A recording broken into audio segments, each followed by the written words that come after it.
Hey there, been a while. Been busy moving north of the river, and that has consumed quite a bit of my time. I'm still getting settled in, but I now have a new cozy spot to crash at. Last time I was here, I talked about the 2015 Royals, specifically Dusty Coleman and his infamous Toot Blonde. Now, my vision for this channel is to talk about all these infamous and forgotten Royals moments, some of which you cannot help but laugh at in hindsight, but I've noticed a trend.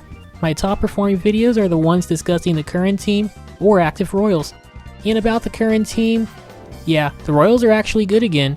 They didn't just make the playoffs, they won a series against a solid Orioles team and hosted a couple playoff games at Kauffman. I know the division series did not go our way, but let's be honest, this team was supposed to flirt with 90 losses, not 90 wins. Even the most optimistic projections had this team around 500. This season was a massive success, and the future for the Royals is looking bright. Now, what's next? Well, let's take a look at this team. For now, I'll stick to the offense and save the pitching staff for a future video. First off, I want to mention a massive move the Royals can make that does not even involve the 40-man roster. Bring Kevin Seitzer home. The longtime Braves hitting coach was recently relieved of his duties after a down season for Atlanta's unusually powerful lineup.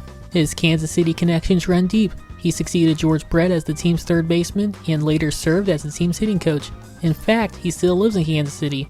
He gets a ton of praise for the offensive powerhouses that were built in Atlanta, including the 2021 World Series champions, a team that saw former Royal Jorge Soler win World Series MVP months after being acquired from the Royals. Now, the Royals have a full coaching staff, and I do not see current hitting coach Alex Zumwalt going anywhere, but Seitz does not have to be the hitting coach to contribute. Royals GM JJ Piccolo said he would reach out to Seitzer as a friend, but reiterated there were no current openings, and barring someone being hired away, he planned on bringing Mac Vatraro's entire staff back. With the amount of young talent on the roster, and more talent coming through the minors, I feel like there's a role for Seitzer somewhere if he wants it. For some hitters in the organization, including some names I'm about to mention, Seitzer might be their last chance. Next, I'm going to group three positions together: catcher, first base, and designated hitter. Salvador Perez played in 158 games last year, with 90 starts at catcher. That's the same number of starts as the prior season. If it wasn't already obvious, it's clear the Royals would rather Salvi play fewer games at catcher to get his bat in the lineup more, even if it's at first base or DH. The starting catcher for the other 72 games was Freddie Fermin, who is a Gold Glove finalist despite the lack of games played. He's beyond capable in the role, and I do not see this tandem changing. If anything, I can see an excuse for letting Fermin play even more at catcher, but I'm not sure the Royals want to limit their captain behind the plate more. Just to be that guy for a moment, the stats suggest that may not be a bad idea. Fermin was worth 2.2 wins on defense alone and led the league with the best caught stealing percentage. Oh, fun trivia question. Among hitters, who was second on the Royals in wins above replacement? Yep, Freddie Fermin with 3 wins. You can probably guess who led the team. If the Royals aren't going to play Fermin more, they may as well try and sell him high in a trade. He's almost 30, and the Royals have a couple catching prospects, Blake Mitchell and Carter Jensen, that can easily succeed Salvi. I would not be shocked if one of these names gets traded for a need elsewhere, and it's probably a good idea to at least try. The primary first baseman, Vinny Pasquantino, should be fully healed by opening day. It was clear the Royals missed his bat this past September, and getting him back at 100% will provide a much-needed boost. I expect these 3 names to rotate between catcher, first base, and DH again, with some of the other names I'll mention later also getting starts at DH. Yeah, I think the rotating DH returns. Last season, 14 different players made a start at DH, with Nelson Velasquez leading the group. Velasquez, for what it's worth, did not appear in a Major League game after June 23rd. I know there's excitement over recent first-round draft pick Jack Caglianone, but I'll be shocked if he is a factor in 2025. He only made it to high A this past season, and it's not like he set the world on fire there.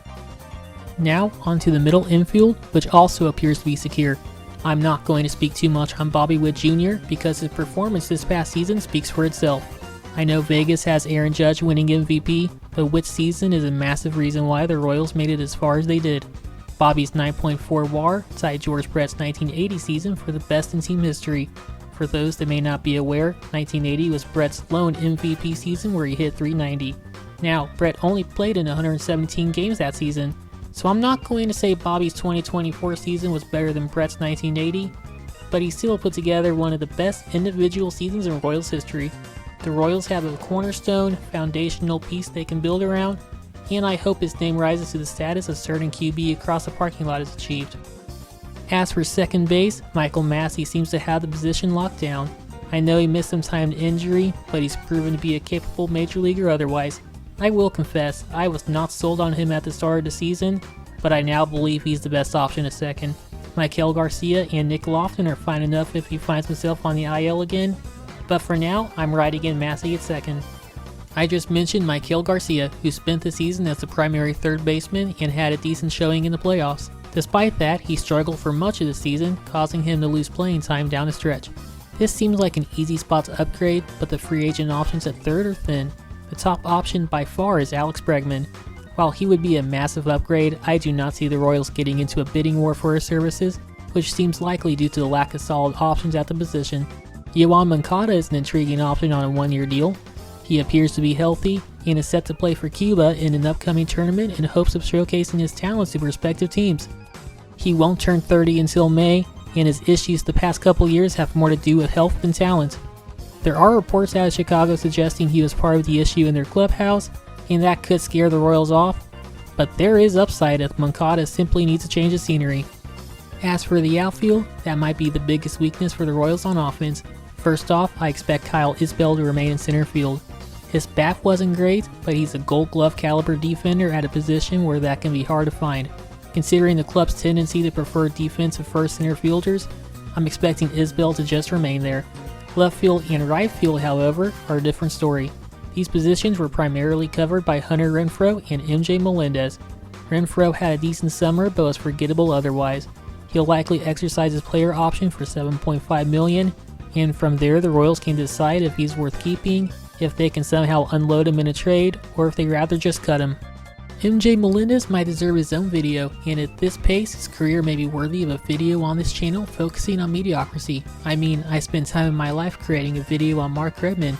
I can't go much lower than that. First things first, he still has 4 years of club control, and his trade value is at an all-time low. He's not going anywhere. The former top prospect was originally promoted as a catcher, but the Royals have made it clear they view him as an outfielder now. He did not play a single inning behind the plate, instead playing mostly in left field where he played the position poorly. I'd throw him into the DH mix, but his bat's also below average. He also cannot hit lefties at all, but at least Renfroe kind of can. Hey there, just quickly breaking the fourth wall for a moment. I promise these will be properly displayed eventually. Need to get another IKEA shelf. I just quickly want to point out this MJ Melendez build your own bobblehead. Yes, that's a Goodwill tag. $6, I overpaid. Just look at this, outfielder, hitter, catcher. He sucks at all three. I have to point this out at the bottom. If you can't read that, it says, bobblehead does not actually talk. They never advertise anywhere on here that this is a talking bobblehead. That's an ad, that's the front, that's just stats. I don't remember the ad for this. Why does it say that in the first place? I will admit, it is a cool bobblehead. He can be a catcher, outfielder, or a hitter. Or you could just display him without the arm, which I think half the time he shows up to the plate like this anyways. Okay, that's it. Back to the video. The time to trade him was 2 years ago.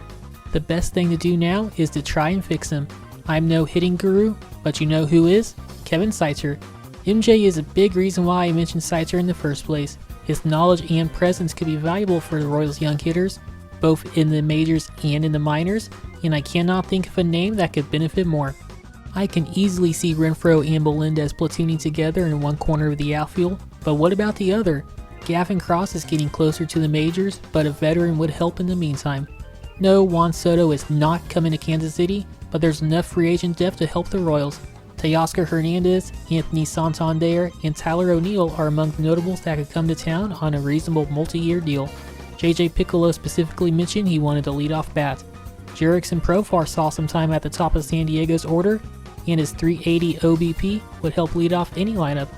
My point, there's no shortage of options that can help the Royals in the outfield, and I'd be surprised if the Royals did not take advantage. I will quickly cover the bench, mainly to mention both Adam Frazier and Garrett Hampson will be free agents.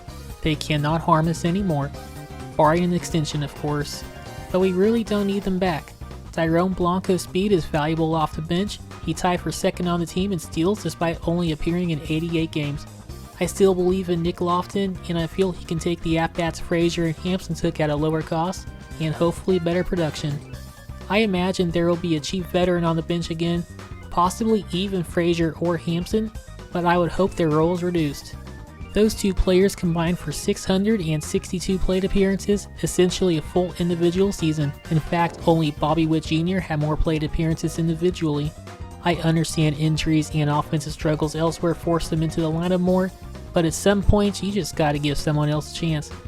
Maybe we see more of Omaha's finest. John Rave could be added to the 40-man roster, and Tyler Gentry, Nick Prado, and Drew Waters are still on it. They cannot be any worse. In fact, Prado would be a better pitcher than some of the relievers that pitched for us last year. Speaking of, I'll save the pitching for a future video. The most notable adds ahead of the Real 5 draft are all pitchers, and there's definitely a need in the bullpen behind Lucas Erceg. There could even be a rotation spot opening up, but I'll save that for next time. Again, I know there's been quite the layoff between videos, life just sometimes get in the way, but all is well, and I'm hoping to ramp back up this offseason. This was not meant to be anything comprehensive, but I wanted to try and summarize where the Royals are ahead of this offseason. I'm not expecting it to be busy like last year, but I'm not expecting the Royals to stand pat either. My early prediction, at least on the offensive side of the ball, is that the Royals' biggest splash will be in the outfield. I expect them to bring in someone to compete with Mike Hill at third base, but it will likely be on a one-year deal, maybe with a second-year option similar to Hunter Renfroe's contract. I would make a bold prediction, but I'm not sure we see anything too surprising on the offensive side. Maybe I save those for a separate video. I mean, can a YouTube channel truly exist if there's no hot takes on there? Until next time.